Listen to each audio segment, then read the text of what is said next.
First off, I'm not going to waste your time by filming me watching the trailer. You've already watched the trailer. You don't need to watch me watch the trailer. It's only been up for like 3 hours now, and we've got hundreds of thousands of people all watching the trailer, watching people watch the trailer. It's kind of pointless at this point in time. What I am going to do on this video is I'm going to break down some of the scenes that you have seen that you might not have picked up on. Plus, there's 5 deaths. Did you pick that up? I did. I'm going to go ahead and break it down for you. But I got a question for you here, real quick.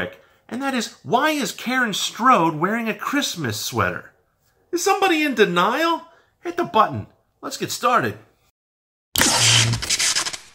Hey there, hi there, ho there. Andrew here, the horror host of Generations X, Y, and Z Inside Davis Matter with the Halloween 2018 trailer reaction, spoiler-filled breakdown edition, I guess you could say. So let me start off with my reaction of this trailer. By far, excellent trailer. I loved it. I watched it numerous times. Just out of sheer enjoyment, I watched it. And then I was like, oh yeah, I should be doing an upload. Let's go ahead and actually look into this a little bit. I liked it. I liked it on all aspects. It had the right amount of creep to it. It had good music. Obviously, John Carpenter's behind it. You know, it had good direction, good vibes. The Michael Myers mask and everything. I've talked to some people about Michael Myers mask. It's a little bit dark for me, a little bit gray. I'd like it to be a little bit whiter just because I always liked the ghostly effect of Michael Myers. I get it. It's the same mask. It's 40 years older. It's dingy. I get that. So I give that a pass. But really, all in all, the trailer was solid. It gave the right amount of information. And I'll go over it a little bit more at the end of this video. Right now, I want to go ahead and get into the breakdown. So we start off with 2 reporter-type individuals that are covering the 3 Haddonfield deaths from 1978. I guess they're not including the mechanic. No one ever remembers the mechanic. And these reporters gain audience to Michael Myers, and that scene is just so cool. I mean, I love the visuals. The other inmates are as creepy as all get, and you've got this stoic Michael just looking away. And then the male reporter somehow has the mask that Michael wore way back in the day, and he brings it out to get a reaction from Michael. That's cool, but does he get a reaction from Michael? No, he doesn't. However, the inmates and the guards' dogs go ballistic. And that was pretty cool. We then see Alison, at least I think that's her name. She's the granddaughter of Laurie Strode and her friend Vicki and some other guy who I didn't bother to research.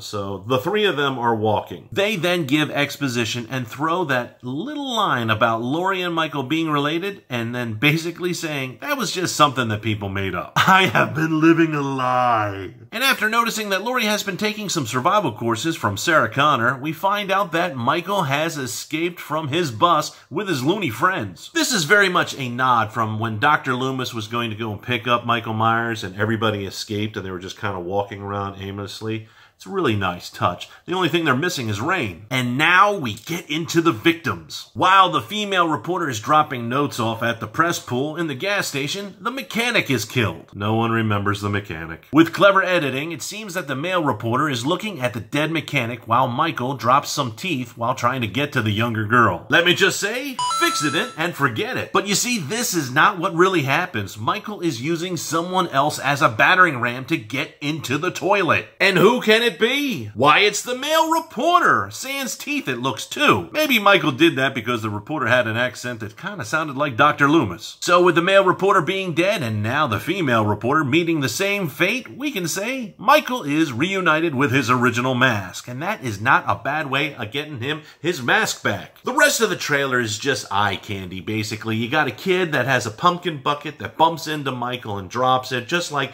how Tommy went and was carrying a pumpkin and bumped into Michael and dropped that too. Then it seems like Michael took a blade to Laurie's husband. I'm assuming it's her husband. At least we have this shot here. I thought that he got stuck in the back at first, but it looks like Michael's hand comes around his throat. And with the edit, it seems that Alison is looking on in terror. We do get a scene where you have Laurie Strode with a revolver and she's about to shoot Michael through a window, and you can see on Jamie Lee Curtis's face there's panic there after she shoots and realizes she didn't hit Michael.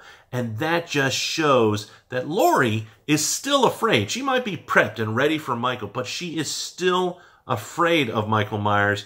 And quite frankly, you can't have a protagonist that is superior than the antagonist. They got to overcome something. And I think it is just great to show that she is still frightened, as much as she might be prepared, as much of a tough cookie that she might be. Michael still gets in her head. And I also think the whole mirror gag where she shoots the mirror and then, you know, it crumbles and she realizes she didn't hit him. I think that's a nod back also, because Dr. Loomis had shot a mirror instead of Michael. I want to say that might have been Halloween 4. I don't think it was 5. I think it was 4. Also in this shot is another nod, I think, where you got a ghost in the corner and everybody remembers Michael being under a sheet in the first one. But I think that this is the kid that Vicki is babysitting. And, oh yeah, Vicki gets it too. That's her hand right there covered in blood reaching out. You can tell by the color of her sleeve. So long and short, did I like the trailer? Yes, absolutely. I think it was great. I mean, some trailers give away everything, and this one doesn't. It doesn't do that at all. I mean, you have to look hard at some stuff like I did to figure out a few things, but when you are just going ahead and looking at it, it's great. It gave us exactly what we needed to know about the movie. We know the plot. We know, okay, he was caught, he broke out, Laurie needs to take him down.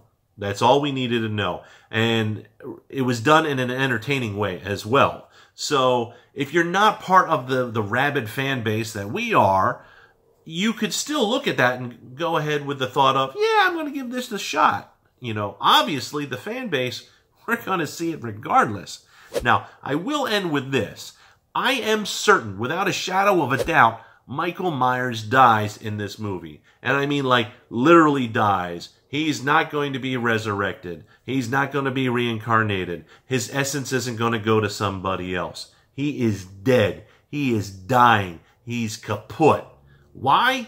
And that is because Jamie Lee Curtis is an executive producer this time around. It says so right there in the credits. I think she learned her lesson from Halloween H2O. I think that Jamie Lee had said, if I'm going to be in this is my last Halloween movie. I'm never going to do another Halloween movie. I want to have some creative control, and Michael Myers has to die. Whether it was by her hands or not, I don't know. I think it's more poetic that way, personally. But Michael Myers has to die. And that only means that Jason Blum and Blumhouse then go ahead and have free reign to go ahead and reboot the series and team up with Universal and make a crap ton of money rebooting it. And I think that Blumhouse will do it right. They'll get another director or something like that, and they'll start it off with a whole new cast. Now, I have to go ahead and give you a question. Actually, I'm going to give you two questions here. Do you think that Michael Myers dies? Just like I said that, go ahead and leave a comment down below. And two, do you think that they're going to reboot the franchise? Or do you think that this is a one and done? And Blumhouse just wanted to go ahead and do one picture, and that was it, and not make any more money? Go ahead and leave a comment down below. Don't forget to like, share, and subscribe. Of course, make sure you go ahead and check out my Patreon page as well. Become part of the creative process, or if you just want to go ahead and support the channel, well, you can do that as well. And like I said, when you subscribe, do not forget to hit that bell icon. That way you get notified the moment that I upload. And I will see you in the next video.